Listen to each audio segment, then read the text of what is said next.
Hi, everyone. My name is Ashley. I'm the co-founder of Better Booch, and I'm here with Ivy Lee.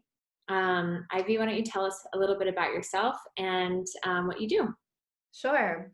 I am an acupuncturist, herbalist, and energy worker. My practice is of Chinese medicine, and I'm based in Oakland, California.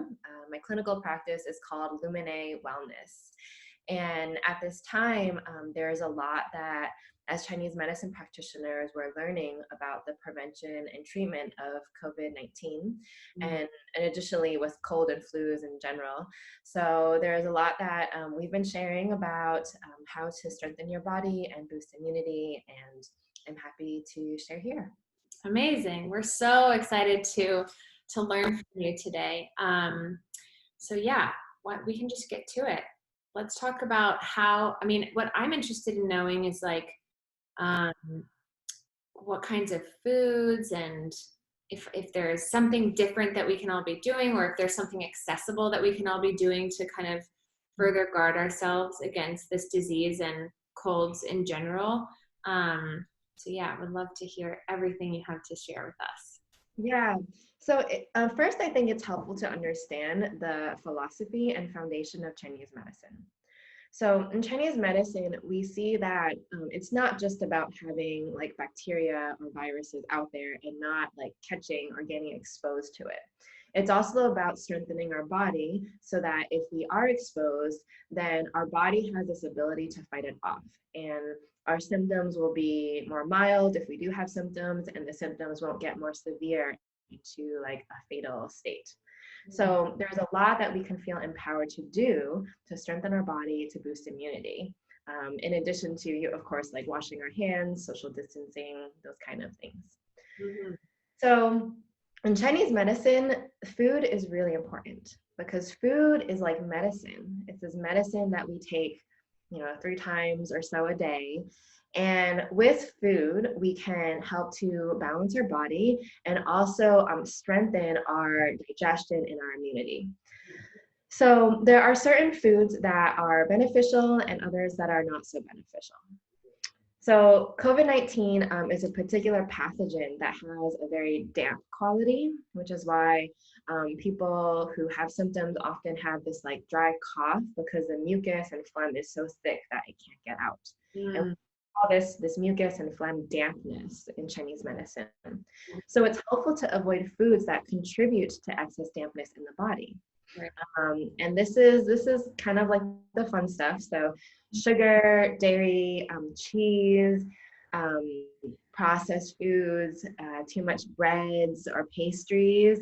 These foods are more inflammatory and also contribute to dampness in the body. So as much as we can, for this time when we're focused on boosting immunity, we want to try to eliminate these foods.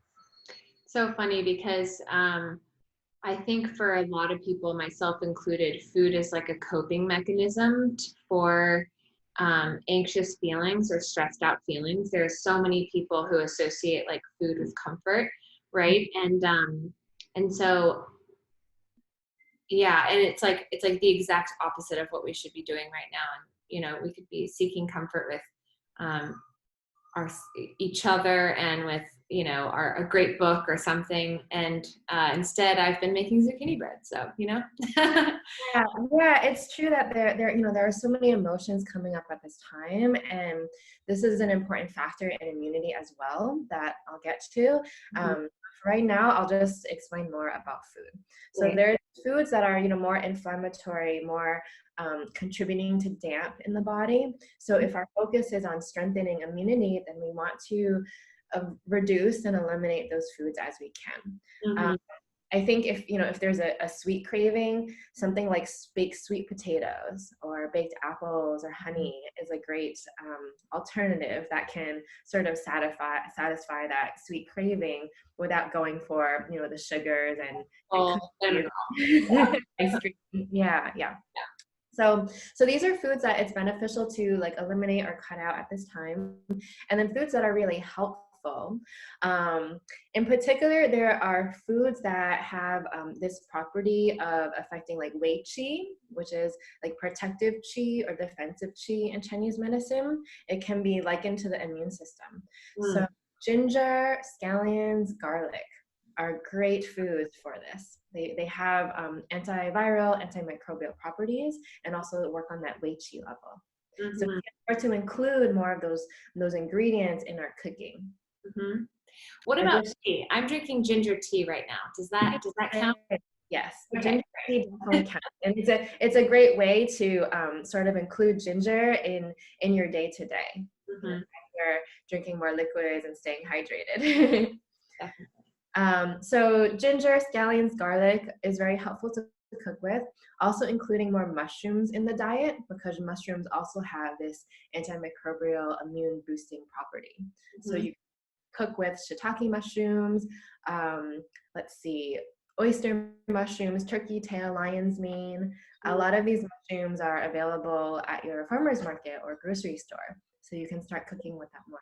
Would you suggest, like, are there any mushrooms that we should avoid? Because I have heard funny things about the portobello mushroom family not being as ideal as, or like as, you know, beneficial as, say, a shiitake or an oyster. What are your thoughts on that? Different mushrooms do have different distinguishing properties.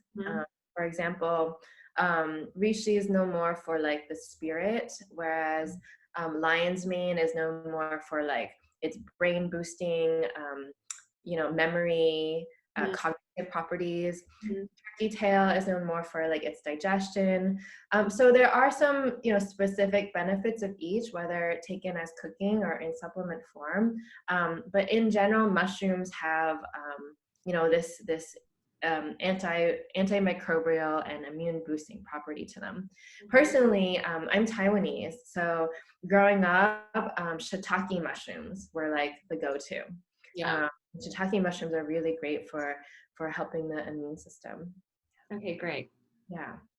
Okay, so we talked about ginger, scallions, garlic, mushrooms, and then bone broth is another food that is really beneficial. Bone broth is when you take bones of, it could be chicken bones, fish bones, beef bones, but basically the bones are cooked for a long time, 24 to 48 hours. Okay. I usually do it in a crock pot. I actually have a recipe on my website, so. Okay. Tell us your website. Sorry? Tell us your website. Yeah. My website is luminaewellness.com. So LUMINAE. And we'll post it in the description. For those looking. So yeah, I posted my own recipe for bone broth on my website. So, you know, you can check that out if you want to make it. It's really easy to make in the crock pot by adding bones and then, you know, different seasonings that you want to make it flavorful. But also these days, because bone broth is more popular, you can buy it in a lot of places. And broth is just super nutritious, helps the gut lining, helps boost your immunity and your energy. So this is a great food to include. Is there anything we should look for in store-bought bone broth in particular? Like if there's, you know, I mean, I've seen kinds that are like, you know, unrefrigerated on the shelf, or does it need to be refrigerated? Or is like the ones that, like there's this one brand, Kettle and Fire, that I've bought before that's like a shelf stable brand. It's in like a Tetra Pak on the shelf in the stores. But then I've also had like this amazing Venice local Owl who makes her bone broth in these like beautiful jars, and they come cold shipped. So I'm just curious your thoughts about that. I mean, I think with food in general, there's different you know, levels of quality, and you know, the ingredients are the ingredients, you know, organic, without pesticides or toxins. What was the process in making it in a way? I think it's great to be able to, you know, cook it yourself, or, you know, support a local small business that is making it. Right. Yeah. And do you have any like quick recipe suggestions, like on the fly, to incorporate ginger, scallions, and garlic. I mean, Sure. to me, that sounds like my favorite stir fry, right? Yes. But what do you, Yeah. how do you use those things? Yeah, I mean, that's the simplest way to include it. You know, chop up some ginger, garlic, scallions along with some vegetables, perhaps some chicken, and make a stir fry of it. Mhm. Um, in the mornings these days, I've been making omelets with some scallions and mushrooms and kale. Mhm. Um, so pretty much like, you can just, these are ingredients that are used for flavoring, and you can just cook with them a little bit more instead I of can using. put on anything, right? Yeah. Yeah. And along that note, I wanted to say that another food that is really beneficial is kongi or shifan, which is this rice porridge. Mhm. In Chinese medicine, this is very easy to digest. Mm. And, our energy and our nutrients, they come from what we're able to digest. So Mm. we want to strengthen the digestion. And Right. it's very easy to make. You just take 1 part white rice with 5 parts water and cook it over the stove until it's mushy and really well cooked, like about an hour. Mhm. And this porridge is a good base that you can add vegetables, protein on top of, and it's very easy to digest. Yeah. That's so comforting. Yeah. And then additionally, you want to support your liver functioning because the liver helps to get rid of excess waste from the body. So eating lots of green vegetables, green leafy vegetables, is really beneficial to support the liver. Mhm.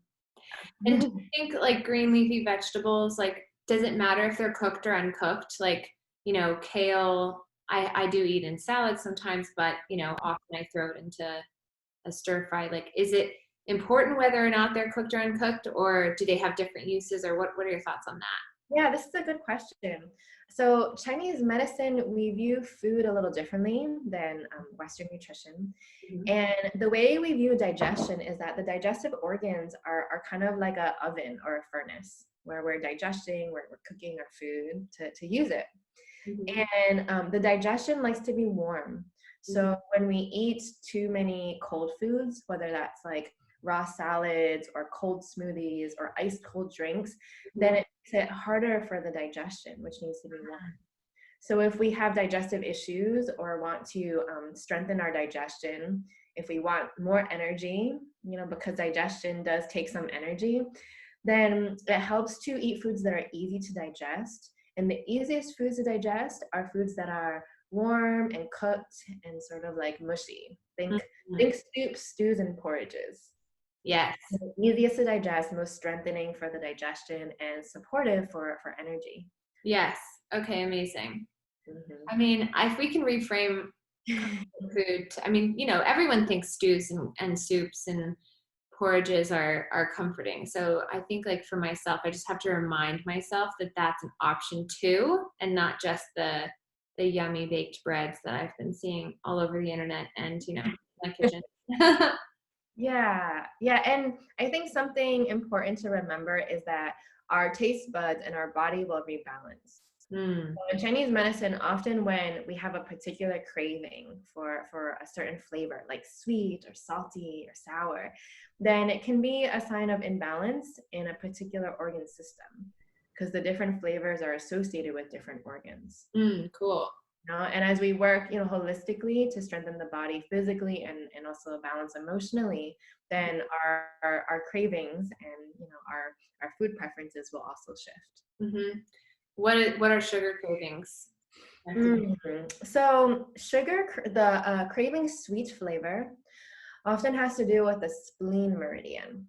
Mm. And the spleen, organ system, when I talk about these organs, it's a little different than Western medicine. This is like Yes. the Chinese medicine understanding. So there are physical functionalities that may have similarities to Western medicine, but then also emotional, mental, and spiritual correspondences. So Hmm.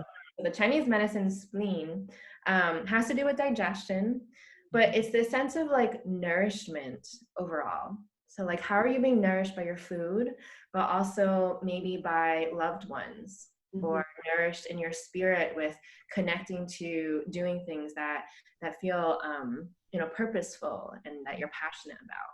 Mm. So if we're craving like, sweet things, we could think about how are we not feeling nourished and what would be supportive for that. Maybe we just need to like call, a friend, Yeah. and connected in that way. I love Or that. maybe we need to like turn off the TV and do, a hobby that we really enjoy. Turn off the news. Yeah. That's great. It's so interesting. Okay, so more on foods. Oh, okay. So another thing to support digestion. So the reason why there's so much focus on digestion is that we get our energy, our chi, from digestion. Mm-hmm. And the thing about Wei Qi, which is like our protective defensive chi, our immune system, this is a kind of chi. So we want to strengthen our digestion to have good chi. Mm-hmm. So fermented foods with healthy probiotics is also really beneficial. Mm-hmm. So this could be taking a probiotic supplement or eating fermented vegetables, or kombucha is a fermented drink. So having more fermented foods in the diet also helps. Awesome. Yeah. Awesome. Kimchi, sauerkraut. I've been putting sauerkraut on like everything. Yeah. So delicious. Cool. So that's about food. Any questions about food before I move on? No, I think we covered it. Okay.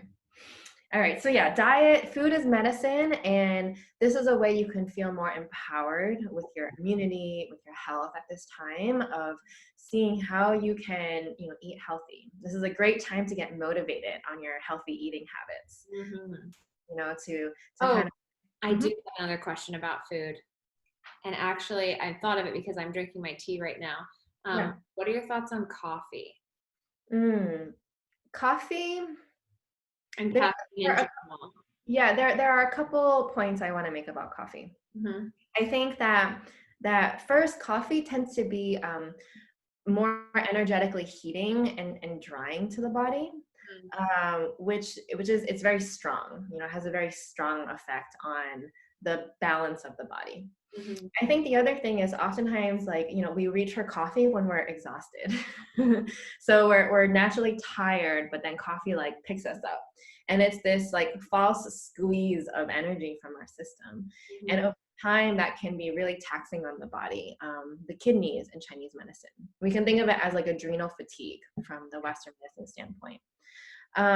So, I think drinking coffee, it's important to be mindful of like the effect that it has on you. If you tend to be like, more anxious or more jittery, then it might not be so beneficial to drink coffee because it kind of adds to that, jitteriness.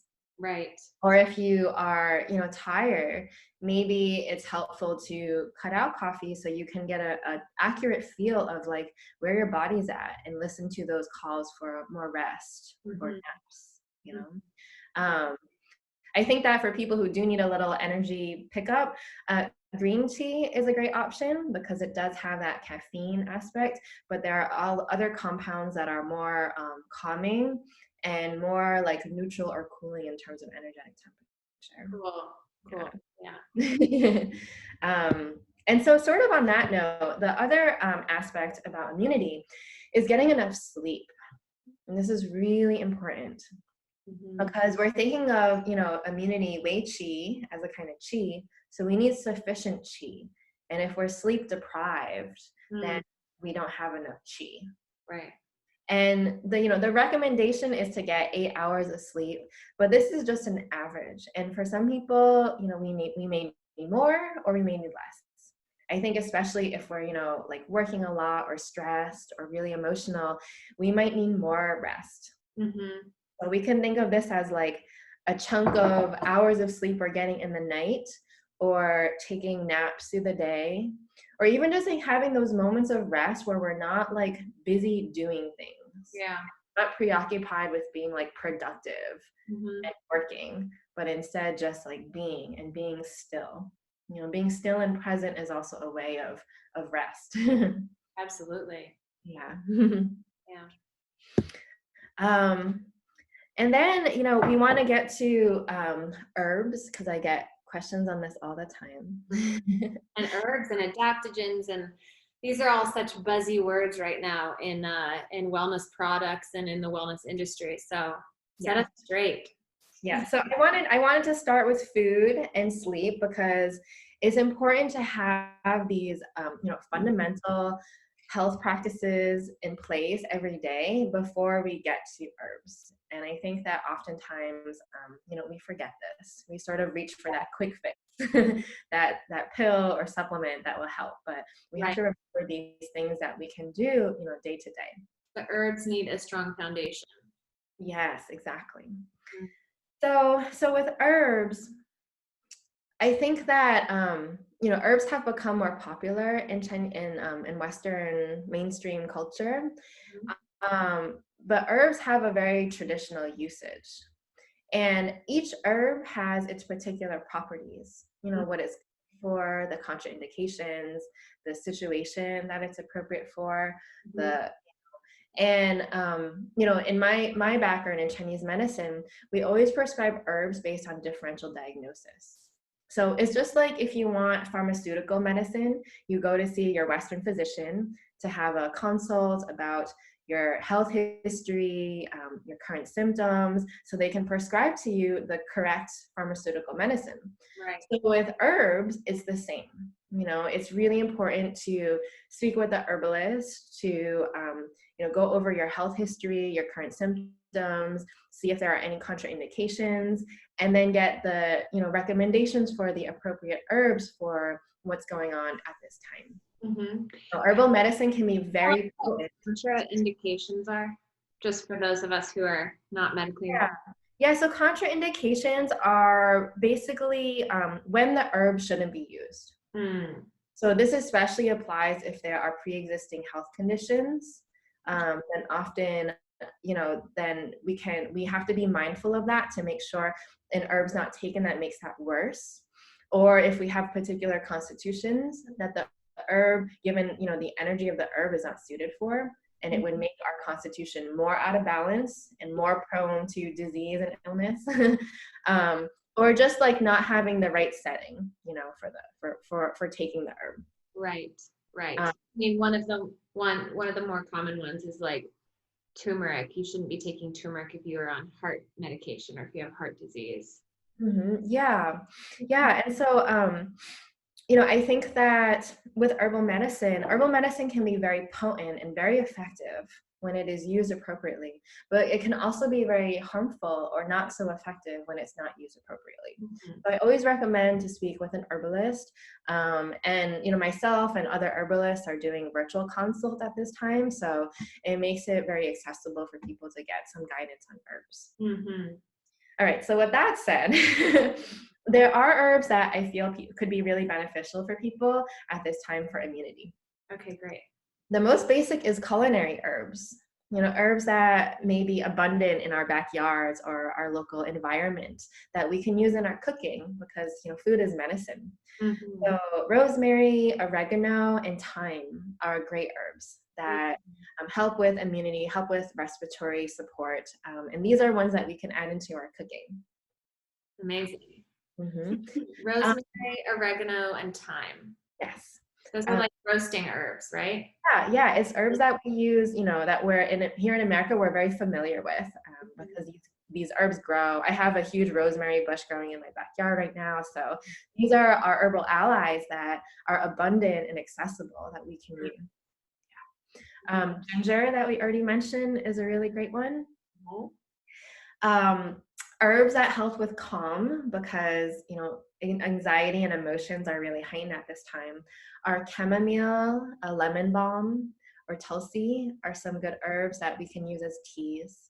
I love tulsi. I drink usually a cup of tulsi tea in the afternoon. And we actually have tulsi in our golden pear. Yeah.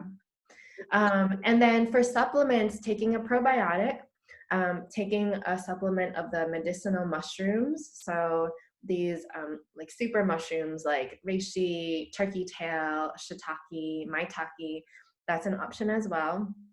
And if you're healthy and well, elderberry is naturally high in vitamin C and has immune boosting properties. So taking elderberry syrup can be an option. Mm-hmm. And I want to stress that the herbs that you take when you're healthy and well and want to boost your immune system are different than the herbs you take when you are sick and you have symptoms and want to clear the symptoms. Right. So these herbs that I mentioned, for helping to support the immune system are when you're healthy. But if you become sick, and you have symptoms that you want to clear, it's important to stop taking those herbs and, talk to an herbalist to get recommendations for the appropriate herbs to take to help, heal the symptoms and make sure that things don't get worse. Absolutely. Yeah. Cool. So what is the deal with elderberry if you shouldn't take it if you're already sick? Yeah, so elderberry helps to boost the immune system, and a lot of the talk about elderberry right now has been related to the cytokine storm. So when we get sick, our body has a natural inflammatory response that sort of like kicks off the immune system to fight off the pathogen. And this is natural, this is wanted. But sometimes, and this is actually more rare, but sometimes the immune system like goes into overdrive. It's what's called that cytokine storm. So if the immune system is in overdrive already, we don't want to take things, herbs that even more prompt the immune system. Yes. And this goes for elderberry or, any other kind of herb in that way. Mm-hmm. This is why it's really important to know that the herbs you take when you're healthy and want to boost your immune system are very different than the herbs you take when you are sick and want to treat the symptoms. Yes. Yeah. But thank you for asking that question. There's a lot of misunderstanding. That was one that I've heard that, but I just wasn't sure what the details around that were. So thank you for clarifying. Yeah. And then, the final point about immunity is not stressing too much. In Chinese medicine, we see that the physical, emotional, mental, spiritual is interconnected. So our emotions, our thoughts, our mindset, our vibration, all this has an effect on immunity. And I think that, these days there's a lot of emotions coming up, for individuals as we are connected to different family members in the community. Emotions like, stress, overwhelm, anxiety, fear. And it's important to like be aware of what's happening. And especially be aware of like the tendency to ignore or repress emotions. Right. In Chinese medicine, when we don't process emotions, then it can have a physical effect on our body and lead to different physical symptoms. Yeah. So that emotional awareness and processing is really key. Mm-hmm. And what are some mindfulness practices that are, accessible and could be applied daily? Would recommend. Yeah. I think that with emotions, sometimes emotions in Chinese medicine are not seen as good or bad. I think that in, American culture, oftentimes we think of certain emotions as negative, like anger, anxiety, fear. We sort of give it as judgment. Yeah. Yeah, there's that judgment of it being like bad and that we want to get rid of it or we don't want to have it. But in the traditions of Chinese medicine, Buddhism, Taoism, we see that emotions are all part of the human experience. And the emotion itself is not bad. It's more of like how we overreact to the emotion or repress the emotion. That could be harmful. But the emotion itself can actually give us insight and messages and wisdom and be a gift to us in that way, right? But we have to be able to sit with the emotion to understand what is the message and gift that it's bringing. And emotions have a qi movement in the body. Just think of like how if we feel anxiety, sometimes we feel our heartbeat, or if we feel stress and anger, we might get tense in the shoulders. Or with fear, we might like contract and sink. So, and this is different for every person. So starting to have a connection with your own body and know how do these emotions flow through my body. Right. And sometimes our body can pick up these emotions before mentally we're aware. Like sometimes our body feels anxious before mentally we register that we're anxious. Totally. Oh my gosh. I'm finding that with like the weird shortness of breath I'm feeling, I know I'm not sick, but I am feeling periodically those like shortness of breath Mm-hmm. kind of feelings. And I know it's anxiety manifesting in that way, even though I feel calm mentally, Mm-hmm. the manifestation of everything that's going on right now. Yeah. Yeah. One suggestion that I have is to pick a point in your home where you're staying. And every time you pass that point, it could be an object or a particular place in your home, to check in with how you're feeling. How is your body feeling? How is your mind feeling? And notice, are you feeling anxious or stressed or whatever? And use that as an opportunity to be mindful. And maybe if you notice things kind of like off centered, take a moment of, having a few deep breaths, or bringing awareness down to your feet of grounding, Mm. to some sound medicine or smell some essential oils. But have that opportunity to bring mindful of what's happening and do something that can shift that energy so that it's less intense. And we have that moment to bring some awareness to what's going on, so that maybe we can start to tap into that message and insight that's arising from the emotion. I love that. That's a really, really great takeaway. I'm totally going to do that. Yeah. A point in your home, because then it's a visual reminder, which is so great. Yeah. Yeah. There are hacks that we can use to be able to develop more mindfulness, so that it becomes more of a habit. It becomes more a part of like how we live, of having these reminders of mindfulness. Mm-hmm. I think that something else that can be helpful is to have like a morning grounding practice Mm-hmm. and a morning clearing practice. So in the morning, before we go out in the day, we start working or interacting with other people, to have a moment to check in with ourselves, maybe meditate or sit with some tea, to get a sense of like, what's going on internally. Yes. Maybe if we have an intention, for the day. Mm-hmm. And at the end of the day, checking in again, do we feel different than when we started the day? Right. Were we, swayed by things we experienced during the day, what we read or what we heard? Are we attaching to things that happened? Mm-hmm. Taking a moment to like be mindful of that and clear that. Mm-hmm. So we're not letting things build up. Right. Oh man. Whew. Shake it off. Oh my gosh, Ivy, this has been so, so amazing. Thank you so much. I think we're gonna run out of time here in a second. But are there any closing thoughts or additional wisdom that you wanted to share?